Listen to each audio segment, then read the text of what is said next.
Hi, my name is Ahmed. I come from the glorious country of Iraq, and I'm a born Muslim. My problem is that I practiced Islam when I was. Brother, first we request questions from the non-Muslims. Once all the questions from non-Muslims are over, inshallah, we'll give you a chance. Yeah, but I'm telling you my problem only. It's okay. But you said you're Ahmed and you're a born Muslim. I am born Muslim. But now are you a Muslim or not? I'm agnostic. Oh, so now you have left the religion of Islam. Yeah, I'm confused. Okay, fine. If you have left the religion of Islam, you can ask the question, brother. Okay. So my question is, how come I don't have the faith that you and the other Muslims have and some of my friends, even though I practiced Islam a lot and I even did Umrah, but I still do most of the sins that are forbidden in Islam, and I sometimes am lazy to do the prayer and the other subjects we have to do in Islam. I have read many books and about other religions and conspiracy theories and documentaries and such. I even have seen your own videos on YouTube, and there are many questions that go around my head about Allah and the Messenger and Muslims in general. And basically the most important question is, you said in one of your debates or questions that Allah is the creator and He's uncreated. But I have realized, how can the uncreated exist? And if He exists, how can we notice Him? How can we see Him or hear Him or feel Him or know of His existence if He's uncreated in our own dimension or so? That's one of the questions. Brother Ahmed said that he is a born Muslim. He comes from Iraq. He read the Quran, he read the books, but he commits many sins. He believes maybe sometimes he's agnostic and he's lazy for praying. Brother, before I answer your main question, if you do sins and if you are lazy for praying, that does not make you a non-Muslim. As long as you believe that praying is fard, sometimes you miss, it's a sin. It's a major sin that you sometimes don't pray, but that doesn't make you a non-Muslim. If you say praying is not required, then you're doing kufr. But if sometimes you do sin, sometimes minor sin, sometimes major sin, it is haram, it's forbidden, but that does not throw you outside the fold of Islam. There are sometimes waswasa of the shaitan asking you, you're a Muslim, but this is wrong in Islam, this is wrong. And it does deviate the person's mind. At that time, maybe your iman may be low. But these things should not make you consider that you're non-Muslim. Regarding a question that I mentioned in my speech, and you're right, that Almighty God is the creator, but He Himself is uncreated. You ask the question, how can the uncreated, how can we see the uncreated? And how it's possible. Allah subhanahu wa ta'ala is Khaliq, is the creator. And by definition, He's uncreated. Because normally people say that when they try and prove in logic that everything has a creator, who created this table, the carpenter, from where he got, from the tree, who created the tree, so it goes back to Allah. So when many of the people try to convince an atheist, they try and say that everything has a creator, and then they get trapped when the atheist asks him who created Allah. So if you hear my tapes, I never go that way. I ask the atheist that how did you come to know about the universe? How did you come to know about the functioning of the stars, of the sun? And he says, and goes back, that the creator. So it's the vice versa. So if you know how to deal with logic, you don't trip over this problem with the atheist trap, the Muslims or the believers, by saying who created Allah. By definition, Allah is uncreated.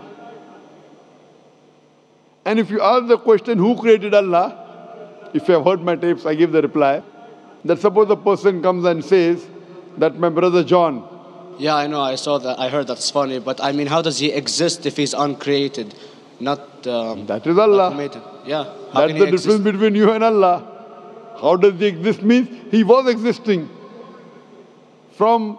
He doesn't have a beginning. You and I have a beginning, that's human being. So that's the difference between us and Allah. You can't say that Allah has to be like us. If Allah is like you and me, why should we worship Him? I see, but have you heard of the phenomenon, the Big Brother, used by various orders and political agendas to control the people and such by implementing it into multiple gods, and then later on it became a monotheistic religions all over the world to make it easier for Big the Brother, people sorry, to... I've never heard of the religion Big Brother. It's not a religion, it's like a theory, an idea, basically. For What does it example, say? yes? What does this idea say? What does it say? Is that when you have a big brother, it's easier for you to live life. When you have someone watching you the whole time, understanding you the whole time, protecting you the whole time, being with you the whole time, and you can talk to him, although he never talks to you back, maybe in your dreams, due to your mind and such, it's easier for you to live. While a human who does not have a big brother and is not easily controlled into doing so and is having complete freedom is a danger for the major ruling powers and such. What does this say? I don't understand. Big Brother may be the Big Brother may not be the... What does it have to do with Islam and God? What does it have to do? Because basically Allah is watching you the whole time. So you want to say that Allah is like a Big Brother? Indeed, you use him for your protection so you won't be scared. You know what I mean? See, this is the hypothesis. Hypothesis. If you have heard, how do I convince an atheist? If you have heard my answer, that you said that you're agnostic, you're atheist. Yeah. So first thing I do to an atheist is I congratulate him. What? I congratulate him. Have you heard my answer of atheist? Yeah, you congratulate them and stuff. But I haven't seen your debates with the atheist. I just saw your answers on some questions. Fine, so you haven't seen the answer of atheist? No, but I've seen your debate with David William Campbell. And that David William Campbell is not an atheist. Yeah, yeah. Now, when an atheist tells me he does not believe in God like your theory of Big Brother, Yeah. and if you believe in that theory, I will ask you, first thing I do to the atheist, I congratulate him. You know why? Yeah, because they think and they don't follow what their parent does and such stuff like that. No. I congratulate him because he is not doing blind belief. The other people are doing blind belief. He is a Christian because father is a Christian. He is a Hindu because father is a Hindu. Most of the Muslims are Muslim because father is a Muslim. He is thinking. He says there is no God. He has said the first part of the Islamic Shahada, La ilaha. The reason I congratulate him is because he has said the first part of the Islamic Shahada, Islamic creed, La ilaha. The only thing I have to do is illallah, which I shall do inshallah. So if you have heard my answer, an atheist becomes an atheist because he believes in science, he believes in logic. Or I ask him that if an equipment is bought in front of him, which no one in the world has ever seen, and if the question is asked, that who will be the first person who will be able to tell you the mechanism of this new equipment? What is the answer? Of course, he's going to tell you the producer or the maker of this equipment. Creator, producer, maker. So when we ask him questions that how did this universe come into existence, he will talk about the Big Bang. This what we're going to talk is already mentioned in the Quran 1400 years ago in Surah Anbiya chapter number 21 verse number 30. Avalam yaral lazina kafaru anna samawati wal arda kanat ratkum fataknahuma. Do not the unbelievers see that the heavens and the earth were joined together and we clove them asunder. This what you came to know 50 years back is mentioned in the Quran 1400 years ago. Who could have mentioned that? Well, in various civilizations in like 2000 or 5000 BC before Islam came or Christianity itself, there was various civilizations that are good in astronomy and they know more about our solar system than we do now, sadly. Brother, your knowledge of science is little, not in-depth. I do agree. There are certain things which were known as hypotheses. For example, we came to know, we were proved that the earth was spherical in 1577. I know that in 6th century BC, there were Pythagoreans who believed that the earth was spherical. But the same Pythagoreans who believed the earth was spherical also believed that the earth was the center of the universe, which is wrong.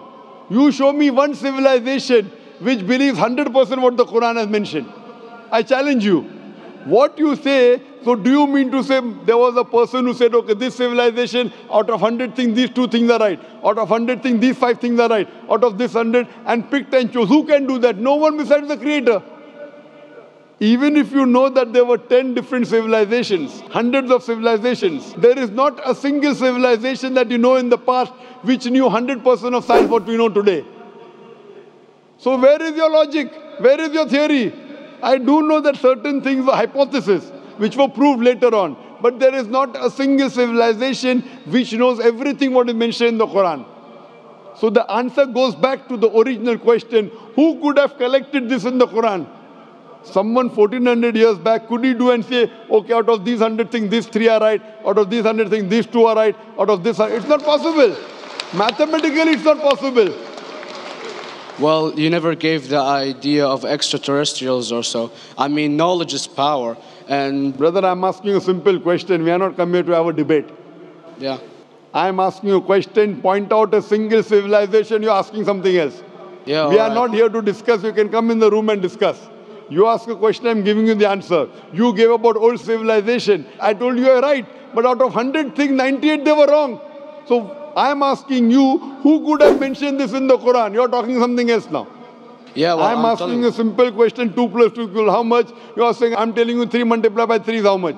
I'm asking a name, you're telling that where do you live? I'm asking a simple question, name me a single civilization which has everything what was mentioned in the Quran. Do you know of any or not? Yes or no? Well, not everything, of course. Even not 10%. Why? Babylon knows of most of the planets and such. Planet is not the only thing mentioned in the Quran. There are 1,000 things mentioned in the Quran. To say what 1,000 things are mentioned in the Quran, 10% would be equal to 100 things. Did Babylonian civilization knew about 100 things mentioned in the Quran? No, because they you don't cannot. have the IQ. They knew 5 or 6 things. In percentage wise, very small. So, of course. Who can be the author of the Quran besides the creator to know what is right, what is wrong?